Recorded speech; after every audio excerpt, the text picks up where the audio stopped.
When enemies surrounded a castle, it wasn't just the walls they were trying to break. They wanted to starve everyone inside. But castles had tricks to survive. It wasn't easy, and it wasn't always tasty, but somehow they made it work. And they held out longer than anyone expected. One of the first things they relied on was simple but powerful: food storage. Granaries were the unsung heroes of castle defense, massive storage rooms built specifically to house grains like barley, oats, and rye that could mean the difference between surrender and survival. These weren't just regular storerooms. Castle granaries were engineering marvels designed with one purpose: keeping food edible for absurdly long periods. Stone floors and walls prevented ground moisture from seeping in. High ceilings with tiny windows allowed for ventilation without letting in too much humidity. Some clever castle designers even elevated their granaries on stone pillars to keep rats from having all-you-can-eat buffets with the winter supplies. Speaking of rats, a single pair of rodents could produce up to 2,000 descendants in a single year, if left unchecked. Medieval castle defenders literally played the world's most high-stakes game of whack-a-rat to protect their food supplies. Castle cats weren't just cute pets. They were critical military assets. The grain stored in these fortress pantries were incredibly resilient. A properly maintained store of barley could last 3 years or more. Rye and wheat could go for 18 months before quality issues became serious. Oats were particularly valuable since they could feed both people and horses, though nobody was excited about eating porridge for the 100th day in a row while under siege. What's for dinner tonight? Oh, look, it's our old friend oatmeal again. Most large castles aim to store enough grain to feed everyone inside for at least a year. The granary at Dover Castle could hold enough grain to feed its garrison of 256 people for over 10 months. At the Tower of London, underground granaries held enough to supply 3,000 people for weeks. The real trick wasn't just having grain, it was keeping it dry. Castle stewards regularly rotated stocks, spreading grain out on sunny days to prevent moisture buildup. They also turned to clever preservation methods like parching, where grains were lightly toasted to extend shelf life. While these grain stores formed the foundation of survival, even the most well-stocked granary couldn't provide all the nutrition necessary during long sieges. The clever defenders had other preservation tricks up their chainmail sleeves to ensure nobody went hungry when enemies came knocking. Beyond the carefully stored grains, medieval castle defenders turned to salted meat and hard cheese as their protein powerhouses during long sieges. These preserved foods weren't just occasional treats. They were survival essentials that could last for months or even years without spoiling.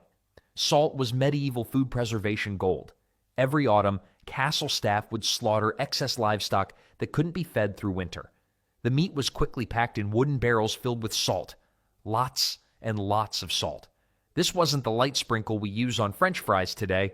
We're talking about meat completely buried in salt crystals, drawing out moisture and creating an environment where bacteria simply couldn't survive. Pork was the preferred meat for salting. A single pig could provide up to 40 pounds of preserved meat, enough to supply protein for a small family for weeks during a siege. Beef was salted too, but used less frequently since cattle were more valuable alive for milk. Fish caught from castle moats or nearby rivers were also preserved this way, offering crucial variety to the diet. The smell inside a castle's meat storage room would have knocked you flat. Imagine opening your refrigerator after a 3-week vacation, but instead of running away screaming, medieval folks would say, dinner. Hard cheese served as the other siege superfood. Fresh cheese spoils quickly, but aged hard cheese could last for years. The longer it aged, the harder and more durable it became. Some medieval cheeses were so rock solid that soldiers would carry them as portable rations, scraping off bits with their knives whenever hunger struck. Talk about fast food that could also double as a weapon in emergencies. Records from Dover Castle show that during one 13th century siege preparation, they stored over 3,000 pounds of hard cheese. That's roughly the weight of a small car in dairy products. The cheese was typically made from cow, sheep, or goat milk, depending on what animals were available locally. Between bites of tough salted meat and teeth-challenging cheese, castle inhabitants probably spent half their siege time just chewing. No wonder medieval paintings rarely show people smiling. Their jaws were too tired from gnawing on what essentially amounted to edible leather and dairy rocks. While salted meat and hard cheese provided essential proteins for survival, medieval castle defenders knew that a balanced diet required more than just these preserved staples. When the cravings for something fresh became unbearable, they turned to other resources cleverly hidden within their stone fortifications. A few months ago, I had no idea what a health ring even was until my fiancée got me one, and I have to say, I'm shocked this isn't a widely known and used product.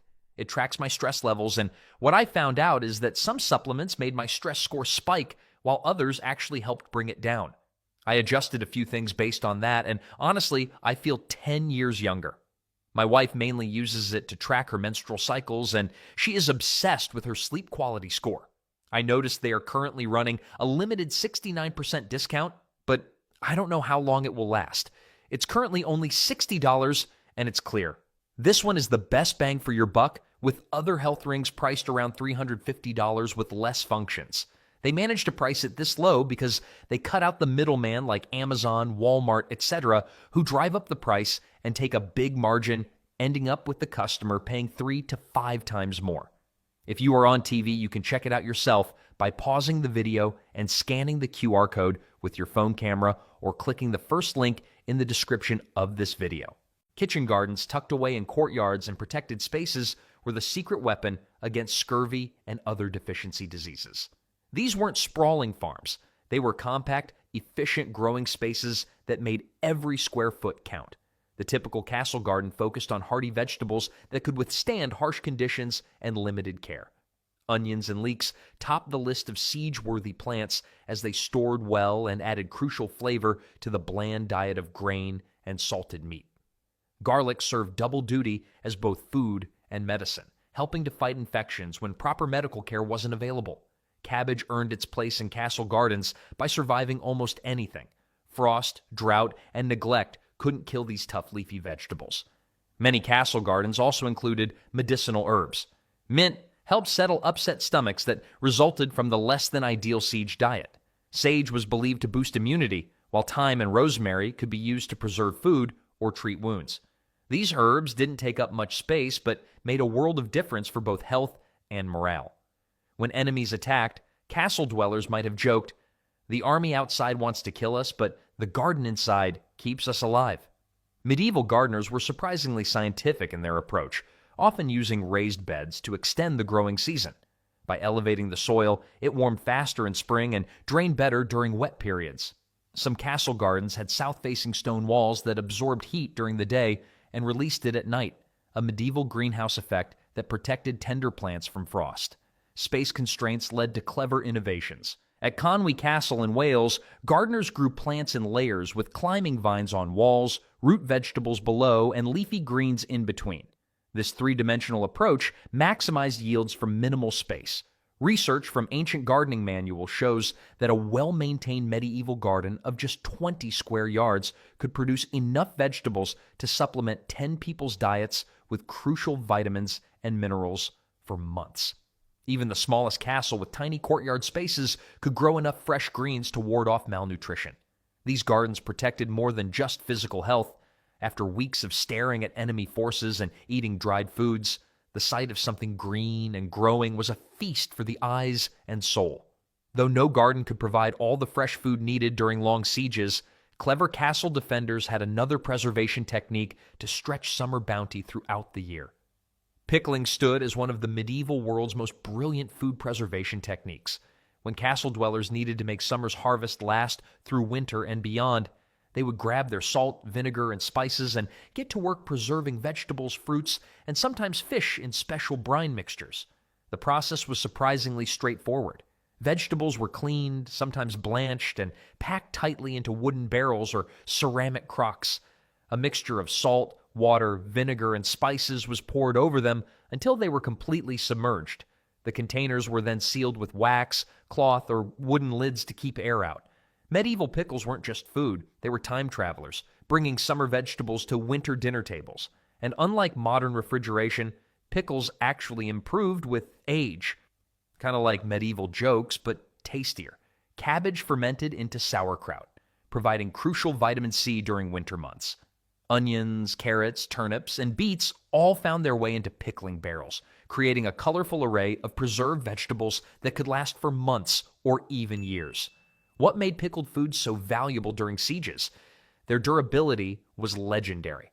Records from the siege of Kenilworth Castle in 1266 mention pickled cabbage still being consumed after nearly a year of being surrounded by enemy forces. At Dover Castle, an inventory from 1289 listed 78 barrels of various pickled vegetables, enough to provide vitamin C for hundreds of defenders for months. Security around these passages was tighter than a miser's purse. Only a handful of trusted individuals knew their exact locations.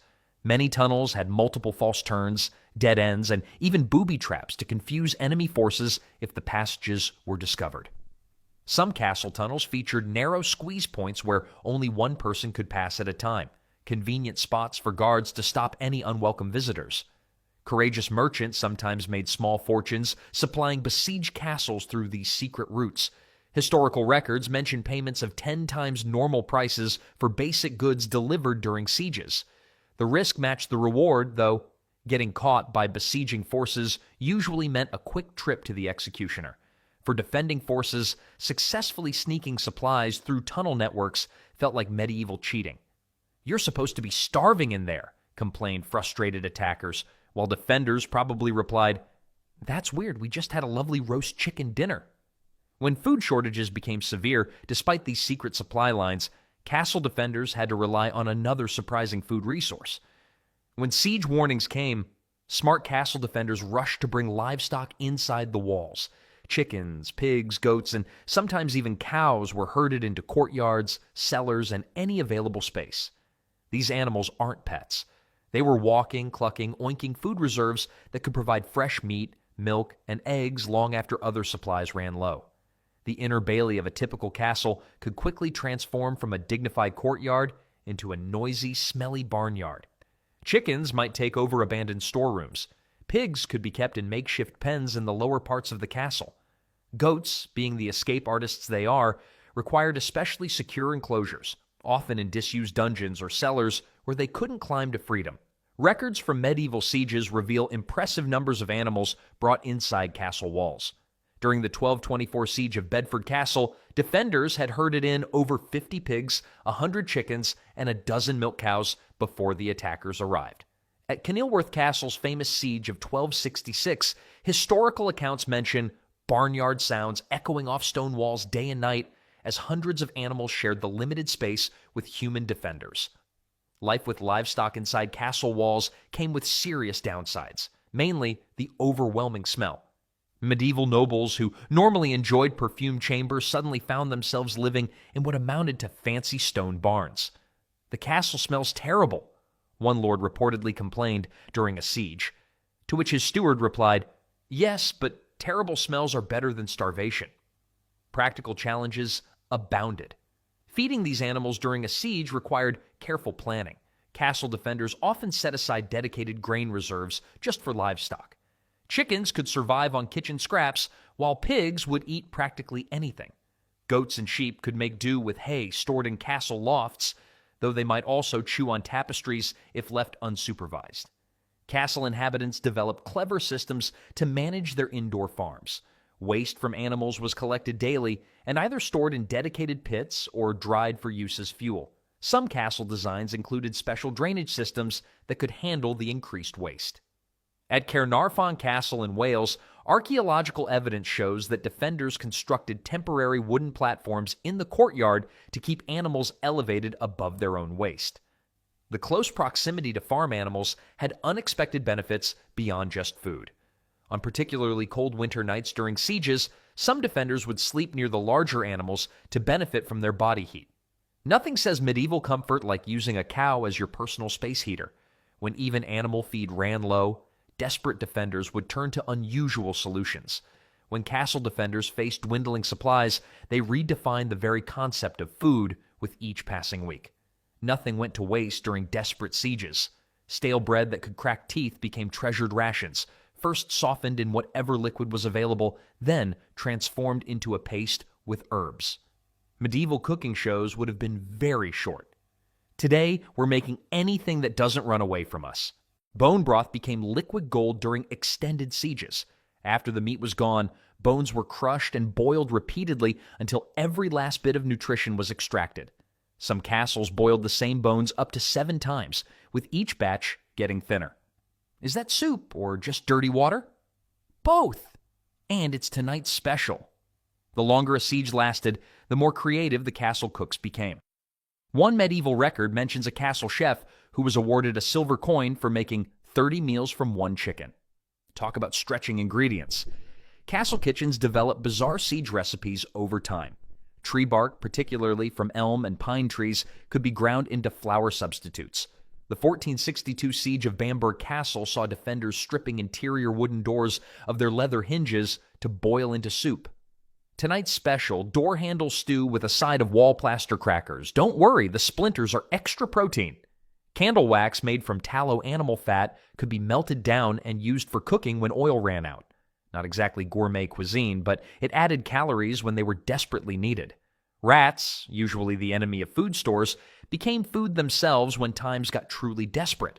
Medieval siege rats were essentially free-range organic meat, locally sourced, cage-free, and definitely not something you'd put on a restaurant menu.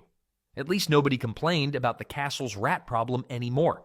Children often earned extra food by becoming rat catchers, turning these pests into an important protein source. One castle record mentions paying a boy 2 extra bread pieces for catching 12 rats in a single day. Leather armor could be cut into strips, boiled until soft, and eaten. Old parchment documents were scraped clean and boiled into a protein-rich paste.